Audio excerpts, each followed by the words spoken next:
What's up, everybody? We're back for episode 10 of the Midjourney Fast Hours podcast. Want to say hi to all you Midjourney nerds out there. It's been a minute. It's been a little while since we've done this. Rory, we've been busy. We've been busy.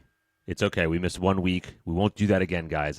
Maybe I'm lying. Maybe I'm not. But seriously, it felt like a really long time. I was kind of itching to do this again. Hey, with that said, though, I think we're going to make it up to you guys. We've got an awesome episode today. We're doing the AMA. So if you follow us on LinkedIn, for example, you already know that we ask for your questions. What's your most burning question as it relates to Midjourney? What are you stuck with? Is there anything that you don't know about? Is there anything you wish you knew more about? So we're going to go through those questions one by one. We've aggregated all those questions for you guys, so we're going to tackle those. Before we get to that, we're going to update you guys on some of the office hours stuff since we've been out of the loop for the last 2 weeks. Make sure you guys are on the cutting edge of what's happening over there. But first things first, let's catch up with life. How was the trip, man? So, tell us about the international trip over to Budapest, your speaking engagement. How'd everything go? I'd say the speech was like the highlight of it and the thing that went the most smoothly, which is really the opposite of how I expected it. Had a couple little travel snafus. KLM, I'm shouting you out here because you guys screwed up a few times. But lost my bags on the way from Amsterdam to Budapest. Wore the same clothes for a couple days. Got on stage for rehearsal. Realized that they told me I could do my presentation in Figma, so I could have that format because I really need some firepower to design this whole thing. And turns out that wasn't the case one day before the presentation, so I had to reformat 83 pages into PowerPoint over the next 5 hours. Did that. Got up on stage.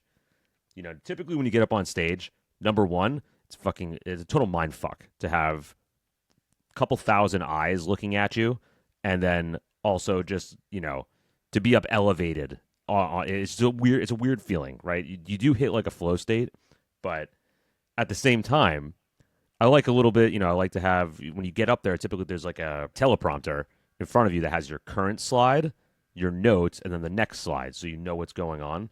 For whatever reason, the notes weren't there and the next slide wasn't there. So as soon as I got up on stage, I'm the first one to go. 3,000 people looking at me, and there's no notes. And I'm like, well, we're just going to let this one ride. Luckily, I was feeling pretty good that day and had rehearsed a few times, so it just kind of flew through it. Yeah. Had that juice.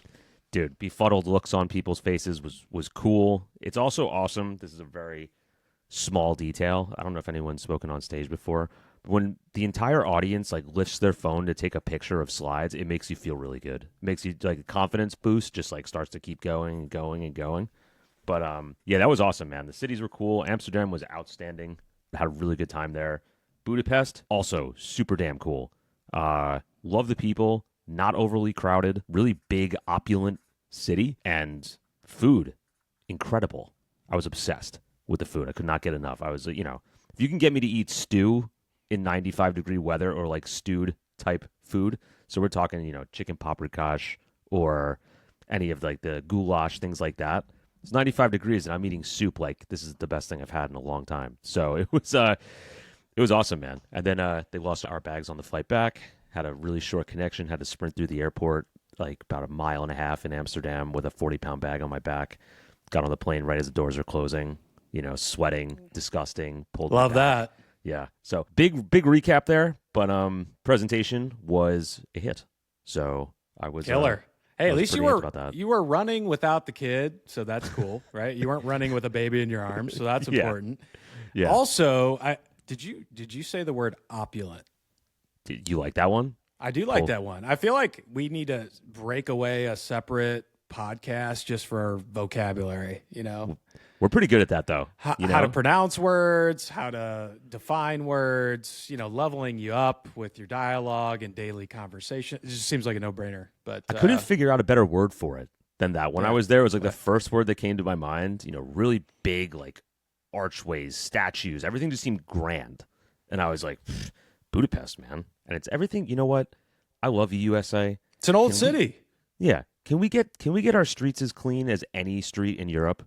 I mean, not even a cigarette butt anywhere. I'm from New York, guys, so I'm used to trash and stuff everywhere. But seriously, going to those cities and just seeing how clean it is insane. Going to the red light district in Amsterdam, watching the chaos unfold, seeing all the shit on the ground. walking through the next morning, all gone, all clean. I'm like, what the hell? It's like, how is this possible? That's my complaint for the day. That's all. That's all I got. It's great to have you back. I missed our weekly get-together last week. I mean, that keeps me a little bit sane. So I've just been over here, chomping at the bit to have some sort of conversation about Midjourney for the last 13, 14 days. So It's itching. Just like, yeah, man. So I'm glad we're here. I mean, we've got a ton to talk through today. We've got a massive amount of questions to get to too. First, though, let's go through the office hour updates. As usual, Rory, I'll just kind of talk through these piece by piece. Feel free to jump in where you want. We can have a little bit of a discussion about it. So first things first, personalization. They're focusing on increasing adoption of the basic personalization system that's already in place right now. For some reason, still not a lot of people using that. I would guess that maybe has something to do with newer users. Maybe they either don't know about it or they haven't gone through the process of ranking, but that's been on their agenda to try to drive that adoption and usage of personalization in Midjourney. I don't know why you wouldn't at this point, but that's my speculation. So they're planning to make personalization a default feature in some modes here shortly. They're also developing a new batch. They're calling batch 8. So instead of your 4 image grid that you get back with a prompt, getting an 8 image grid back. I don't know if that's replacing it altogether, just like a full swap out, or if that's just an option. My guess it would be an option because some people are stuck in their ways with the 4. I could still see some value in that. But that sounds cool. Would obviously love to have more images in the fold immediately because sometimes, I don't know about you, but I find myself kind of running the same prompt 2 or 3 times on purpose. You know, like maybe even throw in like a slight number of chaos just so I can get a full spectrum of what I could expect back. yeah. Jumping back into personalization real quick, just a quick question. Do you use it on every image, or is that like your standard like set now, or do you go and kind of flip it on, flip it off as you need? It's default now. Yeah. All right. I mean, I've run a couple where I've turned it off just to kind of see. And I don't know if it's just because I only did that a handful of times, but I wasn't impressed with what I got back versus what I got in personalization. So I was just like, okay. Like nothing. So weird you say said less. that. Yeah. I mean, so weird you said. I did it the other day. I flipped it off and was like, this feels weird. Like it doesn't feel right. Like it felt like it was Midjourney 6 or 6.1 is better than this. But it was just when I threw it's just because it's biased, right? Like my personalized code. So I'm just like, yeah, that's exactly how I want it. But that's interesting. I didn't realize that they would have less adoption, number one, on that. I thought people would be amped and utilizing that like pretty consistently. So that's kind of shocking. But they always like to adopt, get more users on their new features, which makes sense. Hey, listen, guys, if you are not using personalization and you're listening to this, definitely spend some time on that. So how you get to use it is essentially ranking images. Again, there are 2 ways to do that. That's by going through the ranking system. So all this can be found on their website. It's under tasks. You can basically do an A or B, which image looks better, but you can also skip, right? So if neither of those images appeal to you, skip it. Be very specific or methodical or strategic about the way that you're ranking them. The other part is the explore page. The images that you like on the explore page also factor in. I don't know if those are weighted the same, not sure, but that's how you get it. And that personalization is just so much better than the default at this point. Plus, we talked about this, I think, a little bit on the last episode, but with personalization in the fold, that also affects stylization. Yeah. Right? And so you think about if you don't have personalization on, you're defaulting to Midjourney's aesthetic when you dial that up. Or when you take that down and it sort of takes you off path from your prompt in the text. So I think it's just, you need to play around with it and define that because that's where the future is going with Midjourney. And one of those things that kind of makes it a little bit more unique over the other tools. Yeah, I've been really a fan of it. I didn't think I just didn't know what to expect. And now I use it on every image. But sometimes I will say though, if I have one gripe with it is that sometimes it does stray from my text prompt a lot. Because it's like trying to do too much almost. Like maybe it's just my personal style, but when I have a more detailed prompt with more detailed things and I use personalization on it, it's like, okay, I can see where some of the faults are. But that being said, just for standard image generation, firepower is next level at least for my code. That's just my personal opinion on it. Yeah. I've heard people that don't like theirs. They're like, I hate mine. So like, I think there are just some like pessimistic people out there. Yeah, maybe. Like maybe. Okay, so same with what we're going to talk about next, which is image editor. like some people were shitting on that. I don't really see that at all. I mean, to me, it's got to be top 2 most powerful tool, I think, in Midjourney right now. Crazy good. I've been using it so much. It's so damn good. And then so here's the update there, right? They're testing a new editor mode for external images. This is another question that's been asked over and over again. Can you take an image outside of Midjourney and edit it? No. But now you're going to be able to. When is that going to happen? I'm not sure. But obviously with people bringing in outside images, their moderation is going to have to be a little bit different as well. They're probably going to have to have a little bit more of a heavy moderation as it relates to those images too. I just think it can be, the way that David put it in the last office hours, it can be used for good, it can be used for evil. I think that's the great way to sum it up. So that's exciting. That'll obviously change a lot of maybe the way that people think about images in Midjourney, because that adds a whole new element of how you could go about creating something. So that's fascinating, but I'm not sure how much I'm going to use that yet. What about you? I could see where something it would be useful. I really don't have a use for it, to be quite honest, just yet. Maybe I will. I mean, I take that back. If I could put a PNG of a product photo in there and then generate around it and it actually worked, that'd be cool. Because that'd be, for advertising purposes, for digital marketing landscape, shit like that. Yeah, there you go. That would work for me. If I PNGs and then generating background, now that's cool. But, I don't know if that's the way that it's going to function. Because another thing that you could now take into Midjourney from Photoshop. Yep. Adds another element to that. I think that's a good use case. Also, I think because we haven't had it, we haven't really thought about the use cases too, right? Yeah. Just like with anything else, these new features roll out, and then once we dig into them, we're like, oh, you could actually use it for this, this, and this. It's interesting. I still think what would be really cool is if they had the Smart Select feature. I'm not going to use that in my everyday stuff, but if I put a picture of myself in there and just wanted to like outline myself, delete the background, and then regenerate something in the background, or just highlight the background and generate from there, that'd be useful. I'm not going to say that I'm going to use it every day, but something along those lines. Because if anyone's tried to do this in Photoshop pre-Smart Select, it's painful. It takes forever.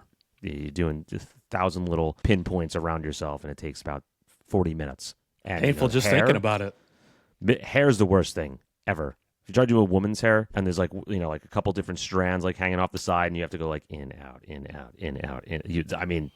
Guys, well, there is a better way to do that. There is. I'm sure there is. And I'm forgetting at this point, but I just remember those days 10, 15 years ago. Just like brutal. Kill me.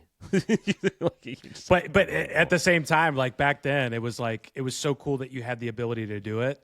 Yeah. That you didn't care, right? Just kind of like where we're at with Midjourney and a lot of these things, because we were so early, we knew they weren't perfect. Some things still aren't perfect. But it's like the trade-off is that you're a part of something that's going to keep improving, and it's something bigger, right? And it's going to fundamentally change the way that we go about doing things. So I think that's the trade-off you get, with some of these tools in the early stages. I am with you 100% on that. We put our eggs in this basket. I'm pretty happy about it so far. All right. Well, hey, let's go to the video model stuff. So, improving that weekly, likely to release before the year's out. 3 months left, almost 3.5. So 3.5, yeah. Soon. We've also been told that it's compatible with both Niji and non-Niji styles. It's going to be more effective with illustrative styles and photographic ones. Interesting. And then they're aiming for a lower cost than upscaling, but more expensive than static images.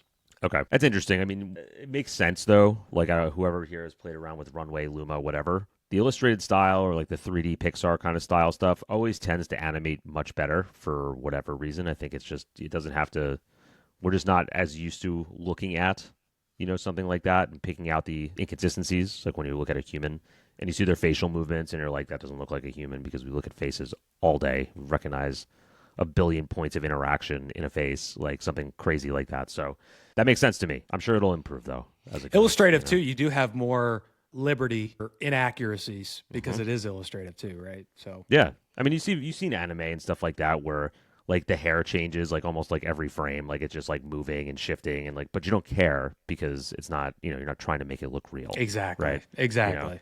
So whenever they drop it, we're gonna go nuts, and then you guys will be here.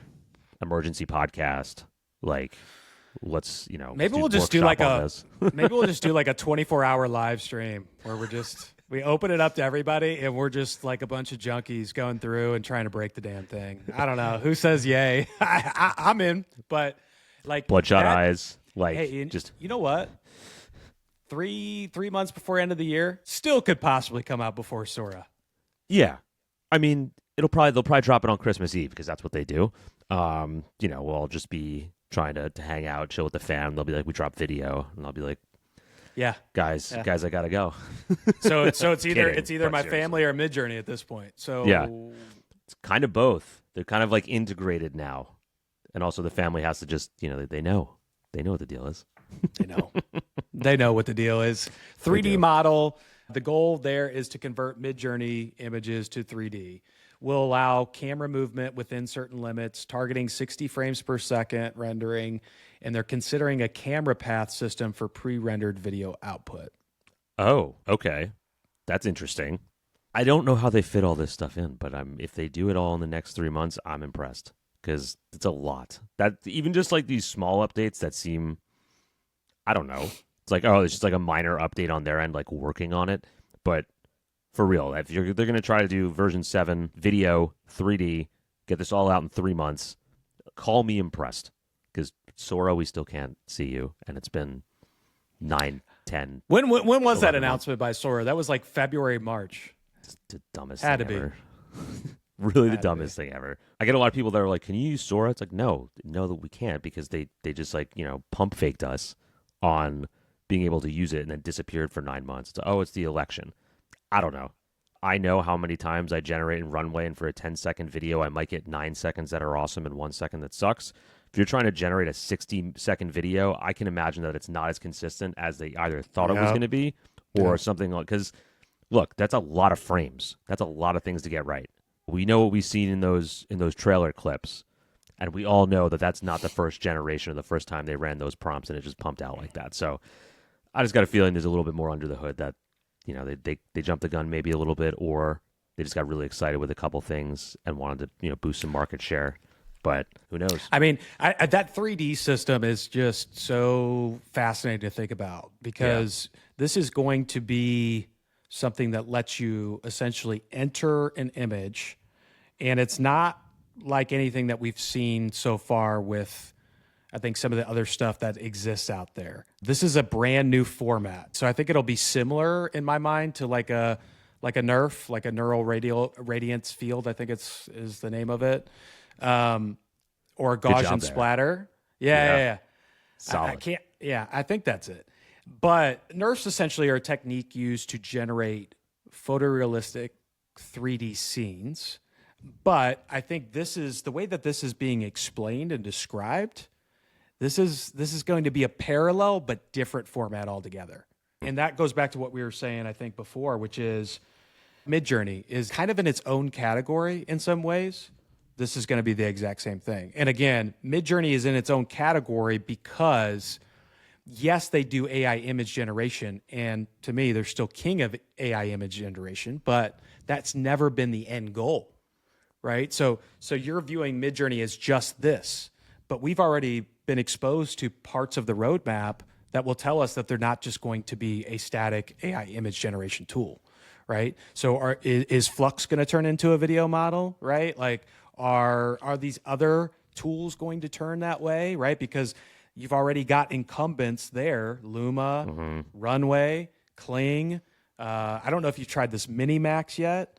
Haven't had a shot. That dropped while I was away, I think. So, I mean, this stuff's going to get pretty competitive very, very quickly here. And then I think also our minds are just going to be blown with what this is going to be, again, one of those moments and inflection points, just like we had when we first experienced Midjourney. We're just like, holy shit, what do we do? It's nuts. It all has to go along the same track, right? I mean, it's almost like the same path of how this stuff developed in the physical world, where it started with, illustrations, right? Then we went to photos, like you can actually take a photo, sick. Then it was like, we'll make those photos move. That's, then we get our film. It's like, let's go into 3D now. Now we can actually go into into an image and like manipulate things within that. Then we get 4D, right? And that's like your Apple Vision Pro. So I have a feeling it's just going to be the same way. It's just going to be, we start with our illustrations as the generators were great at. Then it was photorealistic. Then it's movies and it's 3D. Then we're going to go probably into 4D, 5D, whatever the hell that even means. But, probably put the Apple Vision Pro on or some sort of headset or hardware. Go in and just start, creating. Like we're in freaking Minecraft or something. Okay, did you see this? Because I know you were traveling as well, but did you see I can't remember if this was like a bar or a restaurant or if it's like a place, but essentially they have this experience now where you can watch, like they were watching a football game and it's almost like you're in the stadium. Oh, yeah. Right? So like that experience is brand new because you're thinking, okay, like this is kind of the experience I would expect from like a VR headset. But what if you actually didn't need to wear anything to get that experience? You know what I mean? Like, so that is a whole new sort of dynamic as well. And so you're starting to kind of like see some of these things coming together. I guess like that's my point is this is going to absolutely blow our minds, I think in the next year, 2 years to see where this goes. How about this? What about if instead of like VR, we can do like, I don't want to say AR, but in a sense, like where they were talking about hardware. Who knows what that hardware is and what it means? I'm thinking like projection, like those holograms and stuff. Like you ever seen the projections of like Tupac, like performing like a concert or something like that? It'd be sick if their little hardware thing could just like project whatever you wanted, like into, like into a room or like on a wall. To me, I'd be like, hell yeah, let me just create in like real time. If that's going to be 3D too. Now I'm really pushing the envelope there. Don't even know how that's possible. Don't know how that'd be made. I'm just saying weird stuff, guys, because whatever. I don't think anything is weird or out of the realm of possibility at this point. Yeah. Saying the things that we've seen come in the last 2-3 years, but I could be wrong. We'll see. Is VR going to take off? Is VR ever going to take off? Like, do you know what I mean? I feel like it's had like its moment for like 10 years and still kind of not like adopted. And I don't really want to live in that world, but I could see how freaking cool it would be to play around in it, Yeah, I don't know, man. That's a great question. It really is. Because like on one hand, is it just like it was early or is maybe the medium of it different when it still happens? Meaning like maybe the idea was like that you had to have this headset on, for example, but maybe there's a different way that comes to fruition. It's still sort of that experience, but maybe you don't have to wear a headset. Maybe it's something else that happens. Maybe it's hardware. Maybe it's maybe it's a contact lens, like I don't know what it is, but like it could be totally different. Yeah. Because that's where I think, me personally, I don't want to put the headset on and sit in my apartment all day. Like that just seems like not fun. So I understand why people are probably hesitant towards it, but it does seem like that's the net, like spatial is like it's like where it goes. Like we're still in this 2D screen now, right? Like we're still in these 2D phones, 2D laptops. Like does that become interactive at some point? Do I no longer need a computer or a laptop and I can just like, project my screen up here and start doing whatever I want? Another thought on 3D. There are a lot of people that may listen to this that are in 3D. Like they know that's a moat that exists still right now where it's like you need to be, you put in hours, thousands of hours, hundreds, thousands of hours to really be good at something like that, right? I mean, somebody would really have to spend a lot of time doing it. And I'm just saying this because I've never really done anything with it, but I'm just imagining that's the case. And all of a sudden, AI is now coming for 3D, the democratization of 3D, right? Again, another thing that, just kind of like video to that extent of, unless you were a cinematographer or producer or anything, like you just didn't have tools or resources to do stuff like that, right? 3D is like, crazy. It's going to be wild. 3D is just, it's so much work. That role in general, just any role within the 3D environment, it's just crazy, a crazy amount of work. And I understand why they probably, hate some of this stuff. Cause I totally get that. I would probably hate it too, but probably. I think the healthy thing is embrace, like be proactive enough to embrace it, to know what it is, how you use it, and if it can integrate into your workflow, because it's almost better to befriend it than it is to completely enemize it. We've seen this take place with these grumpy guys on LinkedIn and Twitter or X, talking about the good old days of photography and videography and this and that and the other. And I get it, but I see that as sort of being the unhealthy option of something inevitably taking place. So you might as well be on the forefront of it. Yeah, it's like self-fulfilling prophecy at this point. Like for me, that's what it is. It's like if you're just keep saying you're not going to do it and AI is going to take your job, probably, but you're just like refuse to do it because of pride. Like that to me seems like a self-fulfilling prophecy. Like I saw the writing on the wall with some of this stuff, and I was like, I got to learn it or else screw it. Like I'm done. So, there's a time to take action. There's time to sit and wait. I felt early on this was time to take action on this because this isn't like we're not suddenly going to get moral and say, every big corporation in the world is going to be like, we're not using AI because we're better than that. BS. Like everyone's going to do it. Everyone's going to try to cut costs. We know how, big, massive corporations work. Yeah. Yeah. Like it is what it is. Like I hate to live like that, but that's a great the fact. point because, here's the other deal, right? These bigger companies are really dragging their feet only because of they want to see how this plays out with regulations. They can't take some of these risks that smaller companies or individuals can take in some ways. So when that dam breaks, and it's going to break, then you're going to see that full on capacity. And I think that's really what's going to open or maybe potentially change the mind of those people, just because that's typically the way it happens. They need to see the big guys do it. The other problem with that is too with the larger companies, especially the ones that I've talked to, right? It's not just about getting getting this stuff in the employees' hands. It's like figuring out the entire operation. It's totally different for a team of 2 people, like you or me, to figure out an entire operating plan based on AI. We could do it in a day. Yeah.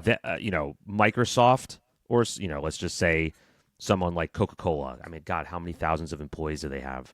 Think about how many accounts they'd have to set up, how many different operations they'd have to set up, the guardrails they'd have to put in place. Like it's almost, to me, it's the first time small businesses ever had a leg up to where we could get something and like really blow it out before they even have a chance. I mean, they have access to things, but could they do it at full scale with every employee really dialed up into it? Like, I don't think so. So and maybe certain companies stay away to a degree of they're just going to hire an agency or person to do it, because then they're not so much on the hook for some of those responsibilities. It's not going to take as long, to build a program internally, hire the right people, put those operationalizations operations in place. But you know what I mean? Like, so I think that's also another option and route that they could go. We'll see. Hey, real quick. Yeah. So let's run through the rest of these updates real quick so we can get through to these Firepower. AMA questions. Midjourney V7, all you need to know is it's coming before the end of the year. More than a month, probably 2 months. Going to happen in Q4. Explore page. They're making some improvements there to the algorithm, diversity of images, yada, yada, yada. Storytelling tool. This is something that we don't know a lot about, but Midjourney does have a storytelling team that they've hired. This could also maybe be part of these secret projects that they got going on kind of thing. I don't know that for sure, but we haven't really gotten any clarity being on these office hour calls with what the storytelling team is responsible for. Does that mean marketing? I don't know. Don't market now. Don't market now that you've gotten this far. Don't do it. Don't even try. It's better. Better this way. True. Keep us guessing, even though True. I want more info. Yeah, me too. The other thing is the hardware projects. So they've started hiring people for hardware roles. That started a little bit while ago, but they've started to put more emphasis in bringing this up because they have multiple projects in development. More than 2 is what they say. They're going to make an announcement with that by the end of the year. That's probably also part of these secret projects that we just don't know about when I'm thinking about announcements that are going to happen at the end of the year. Also, demographic and aesthetic preference study. They're doing another study there with the information that's come in through the past survey, as well as putting together a future survey around continuous psychometric data. So they're trying to understand the connections between personal values and aesthetic preferences, similar to the last one, but I think it sounds like it's just going to be an iteration of that to continue to build on. Maybe the only other thing I'll just mention, they did launch a Niji personalization feature. So if that's something that you use or are interested in, you need to rank 200 images to have a personalization code on that. I spent some time doing that. I will say I don't use Niji that much, but there is a specific look when I think Niji that I do like. And so to go through and rank those images, it did take me a while because I skipped a bunch. A bunch of them. And so, probably give yourself maybe a good 20, 30 minutes or break that up if you're going to go about it that way as well. But I think That's it. Do you have anything you want to cap off before we pivot to the AMA questions? No, I think we can get right into those bad boys. All right, cue the awesome music now. Okay. Let's go ahead and get right into it. I'll go ahead and read these questions out loud. Rory, you and I can just talk about, hey, do you want to take this? I'll take this. Maybe there's somewhere we both want to jump in. But in the effort of trying to get through as many as we can, let's just kind of see where they land here. So first question for you. Other than language data references, in trying to get wacky or more fun results, are there any combos of prompts plus settings, or I guess maybe even parameters, you have that you just keep getting amazing results with? And this is a question from Sherry Horowitz. Thanks for the question, Sherry. Awesome question. I really like using a extreme style code. So a style code that's maybe like super unique, not like someone's got vibrant colors and textures and maybe on the photorealistic side, not like very simple, not a minimalistic one, like a maximalist kind of one. And then I'll utilize that with style weight 50. So just give it like some pop, maybe between style weight 20 and 50.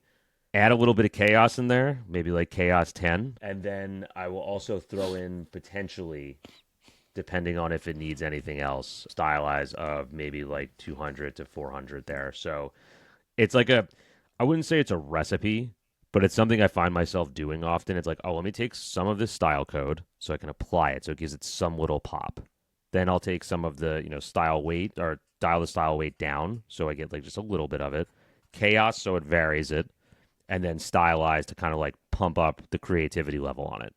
So that's a weird one I've been playing around with. What about you? You definitely have to have some good ones like that. Yeah, I do. I feel like I could give you a lot of different answers here. I'm just not great at recall. I think the first thing that I'm thinking about is just low chaos values in general. I love like using just chaos under 5 because it just diversifies the grid enough, I guess, to me, to get to the end result faster. I think a lot of the things that make my results more fun or wacky is just doing things like that or running permutations. I still think permutations are so underrated, and so like you can really, I guess, get the wacky or fun stuff by running several variations of any key parameter or any keyword or anything like that, right? So to me, it's not only an efficient tool to get to the right images faster, but I think it really just kind of scratches the itch of like, did I get everything I wanted to get out of this? Did I see different stylization values on this? Did I see this prompt in different aspect ratios? Did I see, this type of prompt with different colors or a different subject or a different style in the mix? So there's so much variability and flexibility with permutations that I just think that's it's maybe not a super sexy one, but man, it's so good. So those two come to mind. Maybe one other one is, just combining image weight and style weight.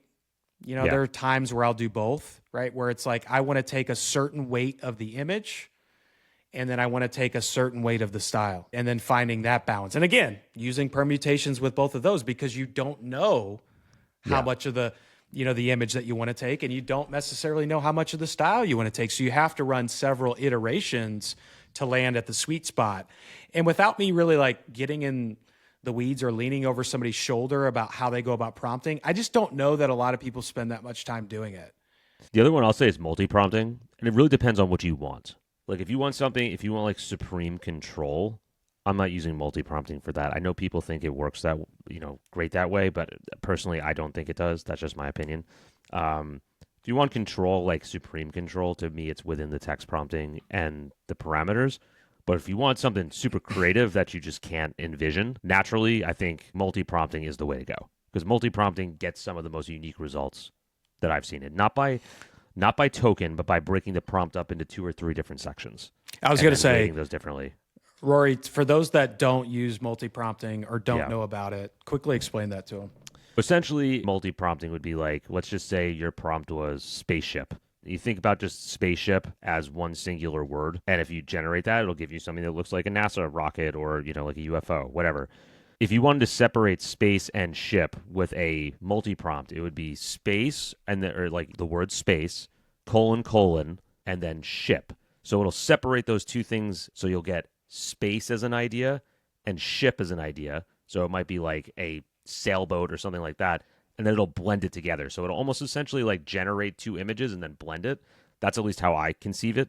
But when I'm doing something like documentary photo of a spiritual healer in Nepal, with red and ruby or orange and ruby color scheme, things like that, I might multi-prompt that out to 70 millimeter documentary photo of a spiritual healer, then red and orange color scheme, right? So it's going to generate those two things apart because I might get like this really crazy pop of red and orange now that it's separated out and it's like very heavily weighted as if it was own one individual generation blended with that image instead of it just being like a part of the cog, and it might be a subtle piece. So then you can also dial it up because then you can weight it. So the same way you can weight style codes, you can weight your prompts like that. So then it could be maybe I want 3-to-1 on the red and orange, and I might get something totally wild, or I might want more of the documentary photo, or I might want more of the spiritual healer. You can go and do this. Like, again, there's no end to it, but to me, when I work with shorter prompts with bigger ideas, that's how I get the most creative stuff. That is a cool one, though. I like that Yeah. you brought up multi-prompting. The other thing that you made me think of, too, that I like doing from time to time is taking just two images and blending them straight up. Like, Yeah. you take a material or a texture and you take something else, let's just call it like a character or a subject, and you just blend that. I mean, that's how you create some unique stuff that isn't hard to do. You don't even need to text prompt, right? You can just throw those things together. You could obviously text on top of it, but to me, that's like a super easy way to get creative and create unique images, right? Because you can take things that just didn't exist, things that don't belong together, and put them together. I love that. I mean, blending's the forgotten art of what used to be on Discord. Like, oh yeah, we do this all the time. I feel like people don't do it as much anymore. Great But- for like juxtapositioning certain things. Like Oh, yeah. is it juxtapositioning? I think you got it the first juxtaposing. time. Juxtaposing. Is it juxtaposing? Or is nah, we'll just go with juxtaposing because why not? Juxtaposing. Opulent, Sounds juxtaposing. Yeah. Got some good words. This one. Yeah. Juxtaposing. Let's go with that. But like perfect example. I think I just put it on my Instagram story. But I had a flower vase, a glass flower vase, sitting on a stone. So glass, stone. You don't really think of those things as the same. They're opposites in a sense, right? Because any glass touches stone, it's probably breaking, right? Like, so another unique way to use something like a blend is to take juxtaposing things, mash them together. Like I think about it like that as a creative because that's a whole style. People make livings off of juxtaposing styles, right? And so that's a super cool, I think, wacky, fun way to do that. Totally. That's a good one. Juxtaposition, just in general, is a great recipe for Midjourney. Like, I think of style codes. That's how I do all my style codes. When I want to add multiple, I'll probably do one that's really dark and then one that's really vibrant. So Yeah. you get like a mix of both. That's the way I like it. I also like doing photorealistic and illustrative mashed on the style codes. So you get like this cool integration of both. So the style codes is really fun to mix and mash and play with, and then you can weight them and dial it up, dial it back. But the juxtaposition is really like if you want a great just theory about how to create in Midjourney, just take what Drew just said and just do it for everything, like in every way, shape, or form. So that's Juxtapositioning. Wow. Name of the episode? Maybe people searching for juxtapositioning, because if so, we might have a winner. Opulent juxtaposition. That's the title I like right that. there. Yeah, we could own that phrase. All right. Definitely. Well, hey, Sherry, I love that question. We spent a lot of time on it, but I think that's probably one of the more meaty questions that we could get into because there's not a black and white answer, right? It's a very creative and subjective thing, but I think that opens it up to everybody that could potentially be listening to this as to, ways that if we said anything that you haven't played with, play with it. So let's move to a different question, which I think has your name written all over it. So this is from my friend Spirit Novel. Sounds like a fictional character. This is a real person. I love her. Have you found any techniques to get a nearly exact match of a pattern, specifically clothing? Could be floral embroidery on satin or a specific pattern, plaid, or an abstract. Any tricks to get crazy coherence? So from image to image, or do you mean like make the pattern like perfect? on one image or transfer the pattern from images? How are you reading that? I feel like this is sort of like this fashion related question that I see pop up. There's a lot of fashion folks in AI, and they're trying to take a specific item of clothing or an accessory, for example, and place that in Midjourney. Is that possible? An exact match? No. So that I think is the key word that you mentioned. Exact match? No. Now you could, right? Like you could get very similar results using something like you could take an image of that item and maybe you go even in painting, paint out whatever they have on. Let's just call it's a dress. You've got a girl in a dress, you paint out the dress, and let's just say you want to throw this pattern in there. Then you could drop that image reference in your editor or your update and then also describe it, and you're going to get something that looks pretty dang close.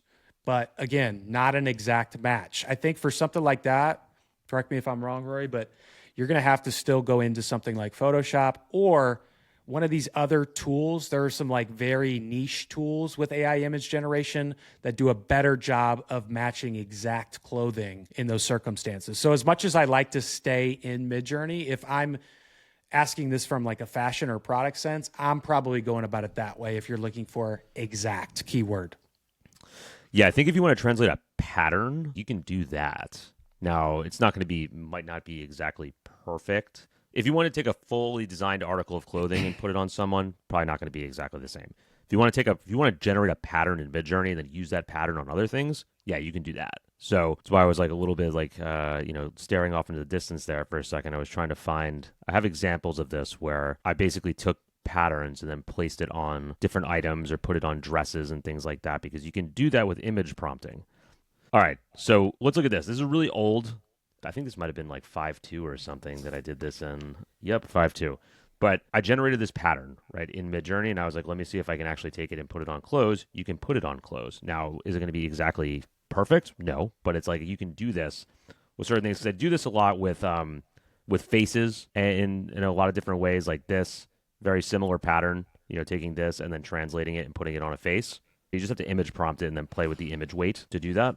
So you can foreseeably do this, and then you can go and utilize it in multiple different ways. You can take some of this stuff. I see if I have a example here where I took an art piece and then blended it into the background. Because you can take, like some of these, you can take a pattern and then like apply it to a room, and like it'll come and it'll translate. It won't be absolutely perfect, but you can take some of that style and transfer it over, which I think is totally fine. I like to really, with some of this stuff, like we always say, build in layers. So I'm generating this pattern first, something like crazy like this that I know is just going to translate well, and then it'll apply it in very low levels. You can see here, image weight 0.5. Not a lot. If I went higher, you're going to get more of it, but just taking it a little bit of a step further. Now, this might not be totally answering the question, but just showing you kind of how to think about the entirety of it, because Midjourney can handle these patterns a lot better. I'm going back to 5.2, find this stuff because I haven't done it in a while, but that's what you can do. You can take a pattern that you have, or if you want to generate in Midjourney or externally from Midjourney, and then apply it with a image weight or image reference and image weight. So two key things there. Two key things. One, exact keyword, can't do it. Not in Midjourney. Second component is if it's Midjourney generated images, you can do just about anything, right? Yeah. It's when you start thinking about things that are external to Midjourney, so like an exact product or this or that it becomes much more tricky to get that exact replication. So to Rory's point, if you've generated a pattern in Midjourney, like you could go ham with that, right? And if you've got that creative liberty to move forward with it, like it can take on several different forms or shapes or looks within it. But if it's that exact component, that's where it's like, nah, you're gonna have to get into another tool to do that. So, because the other thing you can do is, this is like kind of hacky and it doesn't work all the time, is if you want to take like a product PNG, let's just say you wanted to have like a pillow and you wanted to place it on a couch, like you can use that pillow, a PNG image of a pillow, use that as a character reference, and then just try to describe where it is at in the image. So I can actually find this now if I think about it right over here. Let me see if I can find the actual where I have it all together. Like right here with this one, right? Like this was the source image, I just generated a PNG of a couch just to see if this was possible. Now, it works with other things that you pull from outside, a little bit tougher, but at the same time, like, it does work. So I used this as the source image, created this one in Midjourney. Then I created this image of an open floor like format in Midjourney, and then I put the couch in there using CREF. So you can use CREF, use the couch as the CREF image. Now, is it perfect? This one to me was pretty impressive that I used this couch and then I generated a pillow there too and used them both as character references, and then they ended up in here. So, you know, with a image reference as the background, a character reference as the couch, and a character reference as the pillows, that to me is pretty close for, you know, the couch is not perfectly consistent, but the pillows are pretty close. And it's something you can play around with. Again, if you're looking for 100% accuracy, it's never going to work. But it does work with things like cars really well. But yeah, that's just typically how I would go about it, is if you're looking for something like that, character reference can be a friend. That's another good point, is the fact that you bring up character reference possibly being used effectively in some regards as an object reference, right? Because we don't have object reference in Midjourney, but you can sort of play around with, hey, does like character weight kind of solve that for me? And it possibly could. Like maybe it's not super consistent. And I think that's maybe just, hey, look, while we're talking about consistent and exact, where we're at in reality with all of these tools is inconsistency, okay? And so I think everybody just needs to breathe, relax. Like, you're not going to get a great image every single time you put in a prompt. You're not going to get exactly what you want every time you put into a prompt. Like, so I feel like some people may give up too soon, prematurely, and maybe get frustrated possibly prematurely. But I think, again, you have to really be excited about what's happening with this space, the options that do exist, like seeking problem solving solutions like we've talked about in the past. Like if you see a problem, see if you can solve it. Okay. And you know what? If you can't solve it, let's revisit in 6 months. Might be able to solve it then, right? So everything's inevitable, matter of time. So if you can't do it today, doesn't mean you're never going to be able to do it, just not today. So just throwing that out there. I feel like some people need to hear that. Let's go to next question. I feel like we wrapped that one up pretty well. Yeah. This one's from Dr. Beva Jessica Thiessen. She asks how to work around the content moderation limits in Midjourney. For example, you can't say, quote unquote, same-sex couple, but you can say same-gendered couple or pair. Same for skin, breast, child with parents in bed. Is there a cheat sheet of do's and don'ts when it comes to words that get past content moderation, essentially? Yeah, it comes down to text prompting.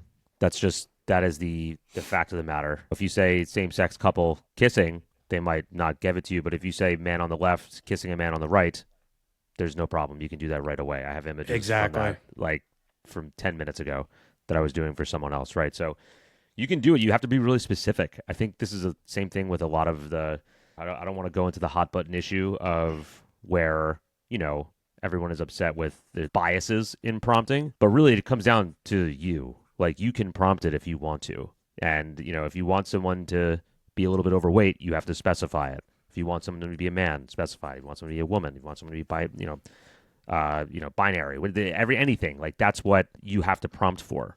If you want to have a child in bed with with their parent, you can do like, a text prompt where it's like child in a bed on the left, parent in the right, on the right. That's how you have to be really specific and think about you're explaining this to someone who's blind, who's never seen before. Right? Hey, that's my line. Is it yours? Did I take that from you? My bad. No, I'm just fucking with you, man. Pirate it. I was like, wait, did Drew tell me that? Did Drew say it on another podcast? Whatever. No, I mean, that's the truth, though. Like, for real, because you have to be very matter of fact. The way that I look at it, you're absolutely right, because we have to look at the text prompt, first of all, because the image uploads seem to have more moderation to them. Yes. But also, like, I'm looking for that hot keyword. That hot triggering keyword. So with your examples, sex is it, right? So how can I say that without using the word sex? How can I say breast without using breast? So it's like, do I have a synonym for that is not polarizing, that doesn't carry that weight of the other word, right? So I think that's the reality. Now, is there a keyword list out there of words that are moderated, not to my knowledge, right? I think it's trial and error. But yeah, it's just like being very matter of fact with it and taking a little bit of the emotion out of it, almost being a little bit more cold, the way that you describe it. Yeah. It's unfortunate. It's the way it is. I mean, like, they don't have a brain, to be quite honest. The image generator doesn't have a brain. It's saying, like, I need to be biased. It's just whatever data in, data out. So if it has more of one specific type look of a person, that's why everyone, let's put it this way. That's why every woman came out looking like a model for the first couple iterations of Midjourney. Because if you think about whatever they were scraping off the internet, whatever is the most readily available photos, it's like, it's going to be model photos, fashion photos, brand photos. They're all edited, polished, skinny models, perfect faces. It's not like they scraped, 1,000 Facebook accounts and just took all of our data. Maybe they did. I don't know. I'm guessing more so they went through Google Images, whatnot, public source or stock sites, things like that. And people just aren't typically not beautiful in those spaces. So that's why everyone looks really good. So you have to prompt outside of that majority of the time. Midjourney's got so much better with that. Regardless, you get more variation now because I think the training set has just gotten bigger. But it's tough when it comes down to text prompting when you got to do what you can there. And hopefully it'll change soon. But the other one that's really interesting is like you can never write like bikini, which is interesting. Which regardless. You can just put like environment appropriate attire. Yeah, swimsuit. Environment appropriate attire gets around everything for me when I can't do it. That one. Also, whenever I ask for women in fitness attire, they give me a bikini. I was just like, that's not fitness attire or athleisure. That's a bikini. Just a little hack for anyone out there who's looking for, okay. Another example, like remember when they started moderating the presidential candidates? Like Trump, there was a period of time where you could prompt for Trump, but they've now changed this, but the way people were getting around that before was like 45th president of the United States. Yeah. or describing what he looked like and then the president of the United States, right?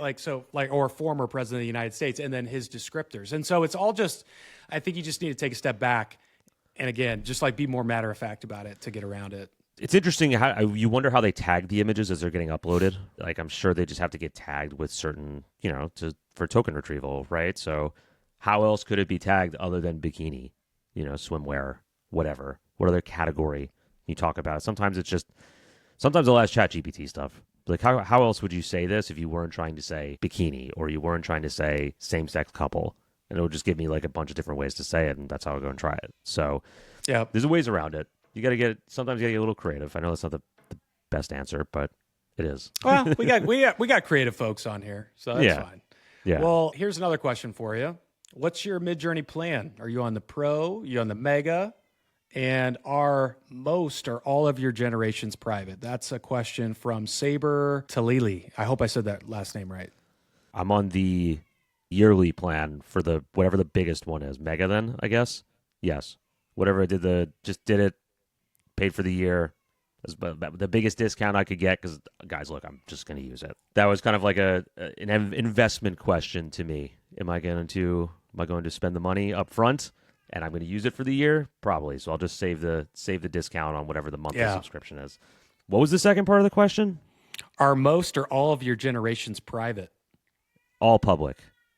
All public. I don't even know where I can see them, though. I never see them on the Discover page, even if I search them. So I don't know where they go, but I'm not in stealth mode. I have that turned off. Yeah, yeah. So what about you? Also on Mega because, dude, I mean, we fly through hours. Especially like permutations are the death of me, but they're absolutely necessary, so I just have to do it. Been on stealth for a long time. I thought about what Rory told me a little while ago that he wasn't, and I was just thinking about it. I was like, you know what? Maybe I don't need to be. I've never been found. I don't know. I don't even know how, like, I've never seen anyone else's images on there. I have been. Here's the thing, right? Like, so here's the follow-up question that this person also asked. And this was like a little bit why I was wanting to be in stealth. And there are some real reasons I think that exist out there. Like, for example, if you're an agency and you're doing work and you don't want other, like, okay, stealth mode for sure. And which means that you need to have the Pro or the Mega plan to use that. The other thing was like early on, you can actually, I don't know if a lot of people know this, but you can click into somebody's profile from the Explore page. Have you ever tried this? Really? Oh, yeah.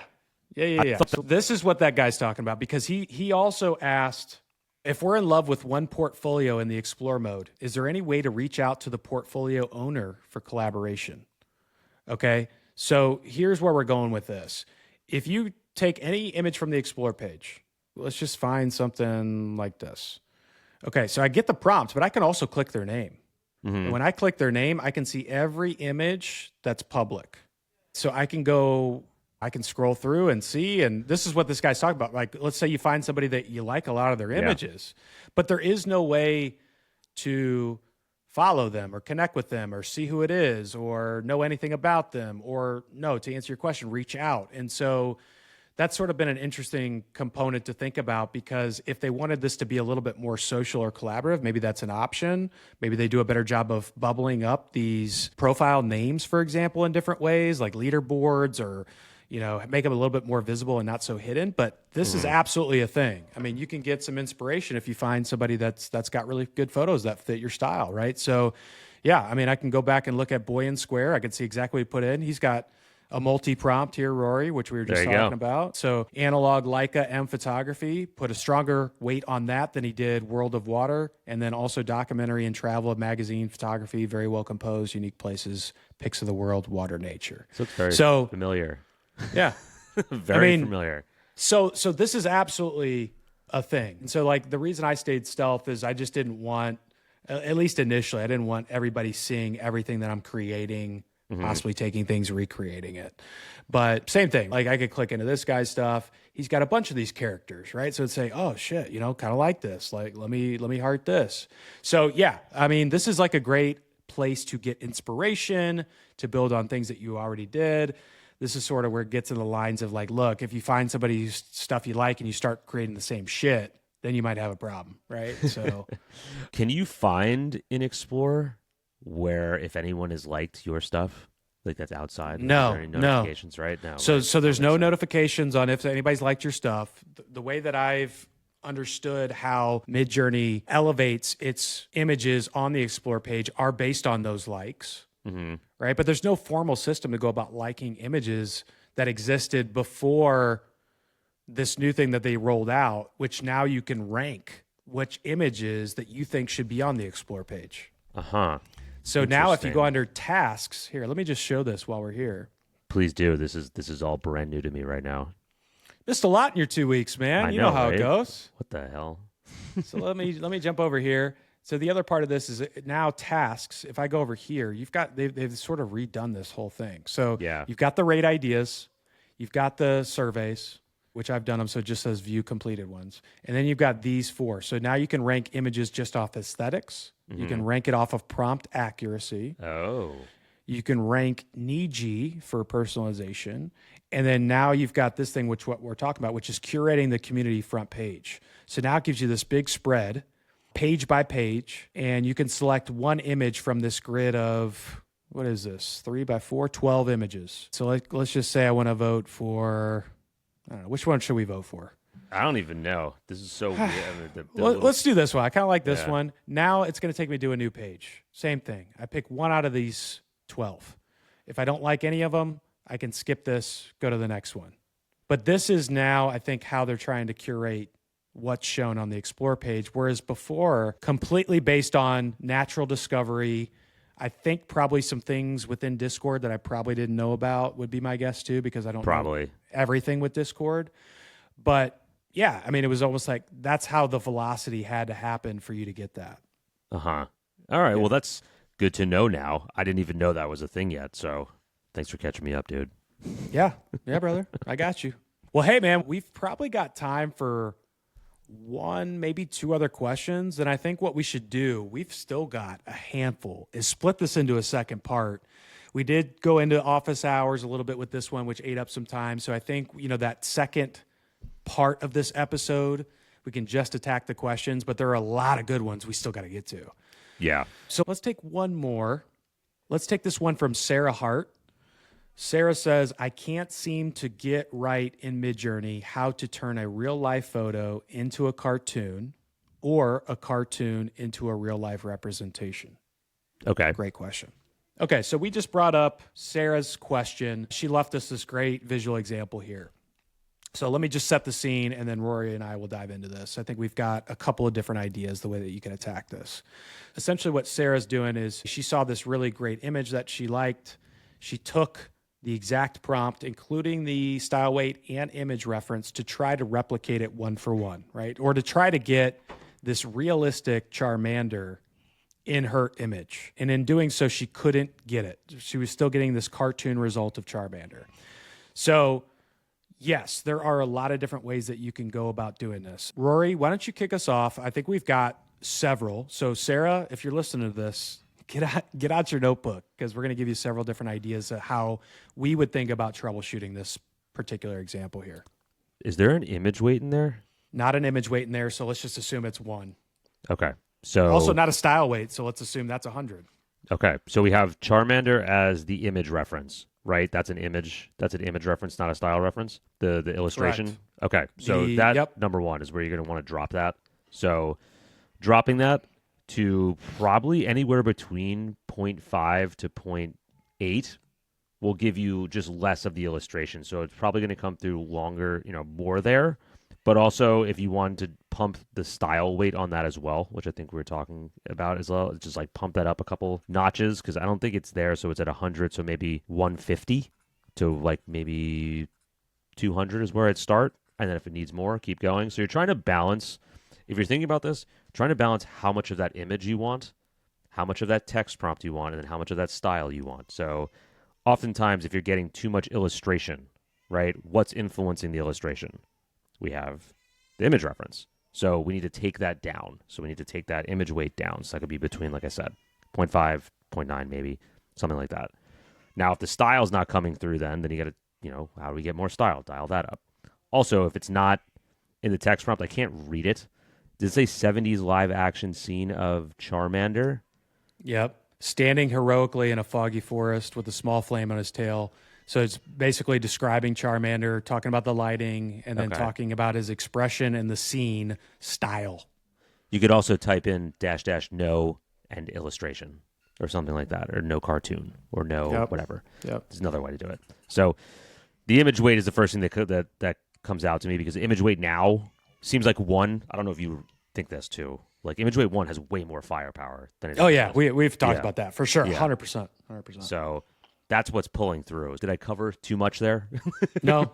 Okay, so what just to recap what you said, no parameter. You could, basically rule out things like cartoon, illustration, for example. You also mentioned style weight, dropping the image reference. Agree with all those, right? And so this is the great part about Midjourney. This is the fun part, in my opinion, because you and I troubleshoot a lot of these kind of things. There are multiple options that you have. So if one of these doesn't quite work for you, try the next one.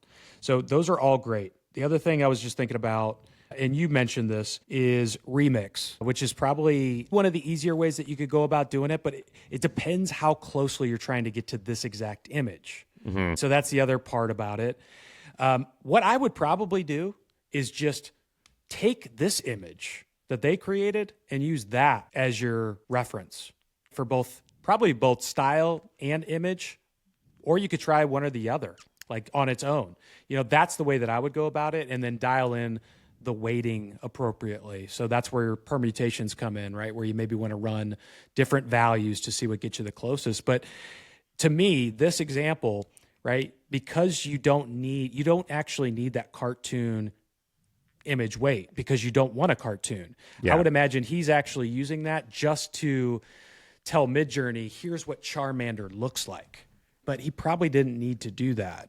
Honestly, drop that, like Rory said, and run a higher style and probably get the same result. Or just take that image and go about it that way, which to me is, I would say, the more common way that I typically do it. I'm not saying that's the best way to do it. It's just the way that I do it. It's a good image of Charmander, which I understand why whoever did that probably used it, the illustrated image, because it's going to give like the right body proportions and give it the right context. So that's probably a good on the initial prompt, right? But like trying to recreate it, it might not be the same thing. But I think what you just said, perfect. Just take that image, use it, right? If you need more guidance, then add the image reference to sort of guide the character. You could probably also edit this down too now. So if like you don't like the way that Charmander looks, the other thing is the aspect ratio exactly the same in these? Is it 4:5? Yeah.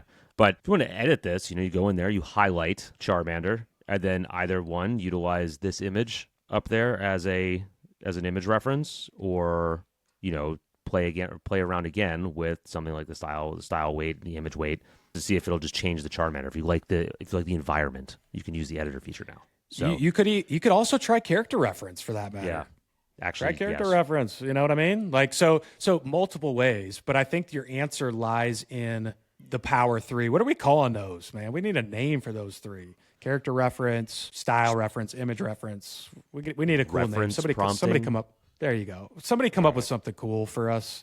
But to me, the answer lies in those three, right? Like you could probably get away with just using an image reference and weighting it appropriately. Okay. If that doesn't work, where Charmander starts to not look like Charmander, then I think you get into something like character reference as a stack on top of that, because that way you're keeping him closer to what he actually looks like. Depending on the rest of the style of the image and how much that mattered to you, that's where maybe throwing in a higher image weight or throwing in style reference for that matter might come into play. But I think your answer probably lies with image weight, starting there, maybe adding character reference. It's like very interesting to look at with that set with her images, right? You can see that the image reference transfers into the body positioning on the Charmander, and the one that she's trying to recreate, that one doesn't. It just might just be like a random gen, like you said. It might just be like a random, like one-off that if you guys have been doing this long enough, you know how many random gens you get that are just low-key awesome, and you're like, I wasn't going for that, but hell yeah, So sometimes that also happens. Happens to me like once a day, minimum. Oh, yeah. Yeah. That was a really interesting question, by the way. Thank you for that. Really cool to just kind of like get to break something down, and appreciate you putting it together. Yeah. Like to show us. I think these are the things that we probably like. I think we think about them, but we probably don't like slow down enough to like think about them enough, because you and I have done so many like carousels, but it's like this isn't the best way. Carousels aren't the best medium to show that. It's on video, right? It's us like being in a room and talking about it or doing something like this. So I think, great question. We got more great questions we're going to get to in part 2 of this. So Rory, let's wrap this one up, man. I think we did a pretty good job. We had some awesome questions for round 1. Thank you to Sarah, Saber, Jessica, Spirit, Sherry. Great questions. Appreciate you guys putting those things in the chat for us. Rory, anything you want to wrap up with? No, man, that was good. I really appreciate everyone who threw comments on the post. They were awesome. I texted Drew last night and said, holy shit, like we have a lot of good questions. Like not just, all right, yeah, we can rip through these. Like we have to talk about them. So that's why there's a part 2, because the quality of the questions was outstanding. So thank you for interacting, and thank you for providing those, because it gives us content too. So thanks. That being said, solid episode again, dude. Absolutely, man. Feels good to be back in the saddle. Does. And we'll be back with part 2 of this, and we're going to get deep in the weeds on those too. So thank you guys for joining us. We'll catch you in the next one. Later.